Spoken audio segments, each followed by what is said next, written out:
Olá! Nesse vídeo eu vou falar sobre diagonalização de matrizes. Mas antes é importante que você já tenha visto vídeos sobre autovalores e autovetores para poder conseguir entender o que eu vou falar aqui nesse vídeo, tá certo? Eu vou deixar então no card a playlist de Geometria Analítica e Álgebra Linear para você revisar esses conceitos e depois você volta aqui e continua a assistir. Combinado? Então bora lá! Para poder começar a falar sobre esse assunto, eu estou dando aqui uma matriz A quadrada de ordem 2, tá certo? Ela tem aqui as entradas 5, 6, menos 2 e menos 2. E o que eu quero fazer com essa matriz? Eu quero calcular essa matriz elevada a 8, ou seja, eu quero fazer a multiplicação dela por ela mesma 8 vezes. 8 vezes isso daqui. Olha, você pode tentar fazer essa conta aí em casa e logo você vai perceber que fazer essa conta aqui, esse a elevado a 8, essa matriz elevada a 8, não é nada fácil. Logo você vai ficar bem cansado de ficar fazendo essa multiplicação matricial. Isso dá muito trabalho. Então, seria interessante que tivesse uma outra forma de fazer essa conta sem eu ter que ficar multiplicando A vezes A 8 vezes. Imagina se eu tivesse, por exemplo, A elevado a 3.545. 3.545. Fazer essa multiplicação de A, todas essas 3.545 vezes, é totalmente inviável, certo? Então, a gente precisa de um outro jeito para fazer essa conta, um jeito mais fácil.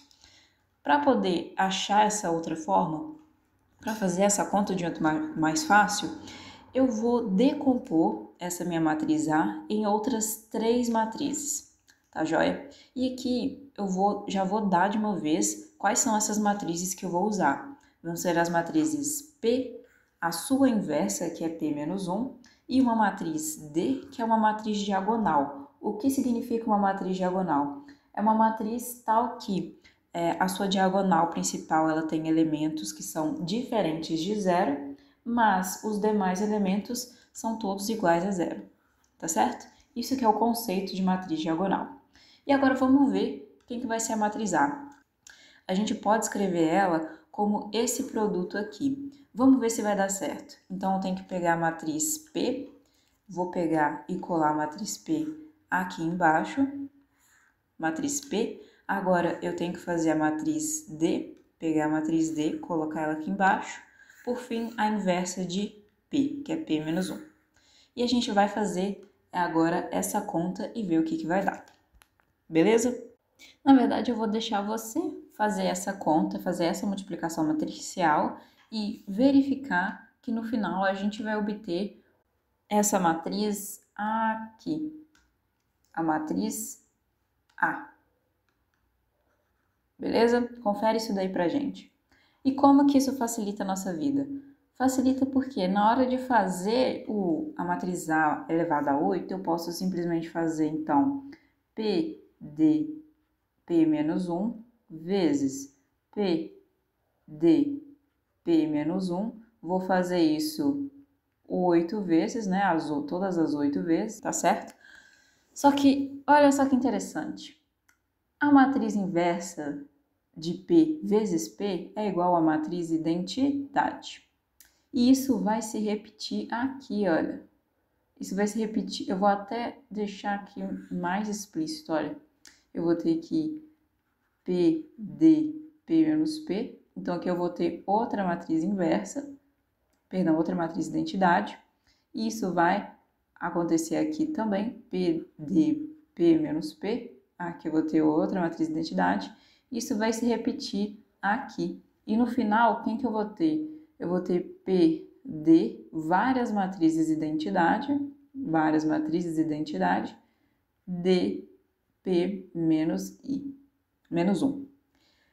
Matriz identidade vezes qualquer outra matriz é igual a qualquer outra matriz, certo? Então, no final, eu vou ter simplesmente P de, aí aqui repete, de P menos 1, e esse D aqui, ele repete 8 vezes, certo?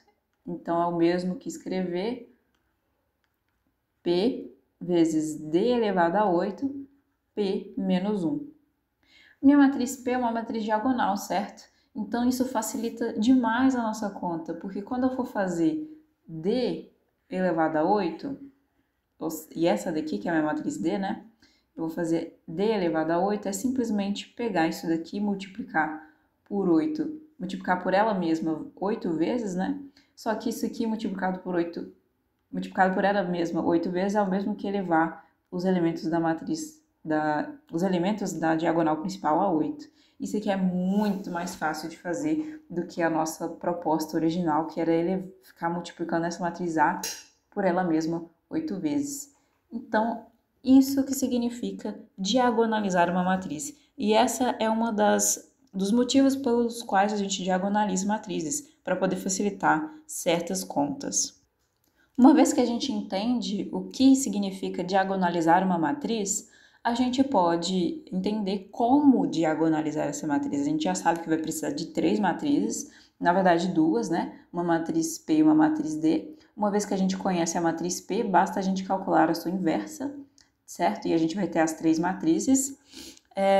E quem que é a matriz D? É uma matriz diagonal, certo? Só que como a gente acha essas matrizes? Primeiro, a matriz diagonal D, ela vai ser composta pelos autovalores da minha matriz A. Então, essa matriz D aqui, a sua diagonal principal, ela vai ser composta pelos autovalores de A.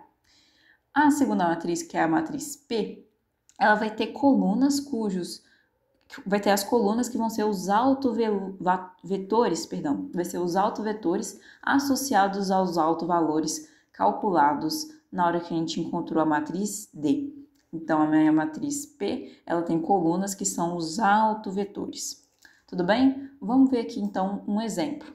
Aqui eu estou dando uma matriz A 3 por 3 e eu já estou entregando para você os seus autovalores. Aqui são 3 autovalores, 2 autovalores iguais a 2. Então, lambda 1 e lambda 2 são iguais, eles são iguais entre si, são iguais a 2. E eu tenho um outro lambda aqui, que é o lambda 3, na verdade, né? Deixa eu só fazer essa correção. O lambda 3, que vai ser igual a 8. Você pode conferir isso em casa e ver se consegue chegar nesses mesmos valores, tá joia? Uma vez que a gente tem os nossos autovalores, a gente consegue achar os autovetores, tá joia? Quando a gente encontra os autovetores, a gente resolve um sistema linear homogêneo, certo? E a gente já sabe encontrar bases para a solução, para o espaço-solução de um certo sistema linear. E aqui eu estou dando essa base. Isso daqui é a base do autoespaço associado ao meu lambda, no caso o lambda 1.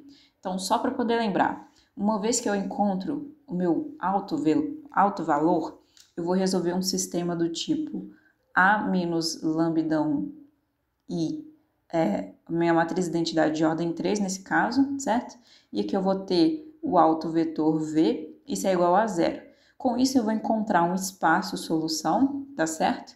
E esse espaço-solução, ele vai ter uma base, que é essa que eu estou dando aqui. Tudo bem? Tenta fazer essa conta em casa e ver se você chega nesse mesmo resultado. Então, essa é a minha base do espaço-solução, é a base do meu autoespaço associado a lambda 1. Por isso que é importante ter assistido o vídeo sobre autovalores e autovetores. Beleza? E aqui eu tenho a base, a mesma lógica. Eu tenho a base associada do meu autoespaço, né? Associado ao meu lambda 3, que é igual a 8. Tudo bem? A gente faz a mesma coisa que a gente fez em cima, só que aqui a gente vai fazer A menos lambda 3, que é 8, vezes a matriz de identidade de ordem 3, e que eu vou achar a solução para esse sistema linear homogêneo. E a solução para esse sistema linear homogêneo, o espaço-solução, é o meu autoespaço. E uma vez que eu consigo achar o espaço-solução, consigo encontrar a sua base, que é essa que eu dei aqui. Tudo bem? Tenta fazer essas contas aí e ver se chega no mesmo resultado. Uma vez que eu já conheço, então, os meus autovalores e as bases dos meus autoespaços, né, dos meus autovetores, eu consigo, então, escrever as matrizes P e D, certo? A minha matriz P, então, ela vai ser as colunas. Aqui, observa que cada uma dessas colunas aqui são os vetores das minhas bases que eu encontrei, certo? Vamos só ampliar aqui para poder a gente visualizar. Essa primeira coluna aqui é esse primeiro vetor aqui. A segunda coluna é o segundo vetor da minha primeira base. E a terceira coluna é esse vetor aqui da base do alto espaço associado à lambda 3. Ok? A gente achou a matriz P, agora é só calcular a sua inversa. Para poder aprender a calcular a inversa de matrizes, é só assistir o vídeo sobre matrizes inversas, que eu já postei aqui no canal, tá joia? Uma vez que a gente faz essa conta, a gente encontra essa matriz aqui, tá? Essa é a matriz inversa de P. E a matriz D é muito fácil de achar, é só colocar os autovalores na diagonal principal e o resto a gente preenche com zeros. Então, observe aqui que o 2 e o 8 são os lambdas que a gente escreveu aqui em cima. Tudo bem? Então, é assim que a gente diagonaliza matrizes. Ou melhor, essa é uma das formas de se diagonalizar matrizes. Existem outras formas, mas que eu não vou estar abordando aqui nesse vídeo, porque não é o nosso objetivo, pelo menos não aqui, tá joia? Em outros vídeos eu posso estar falando de outros métodos de diagonalização. Caso seja do seu interesse, você pode estar deixando aqui nos comentários. E se você gostou do vídeo também, não esquece de deixar o seu like e de se inscrever. Tá joia? Então até uma próxima!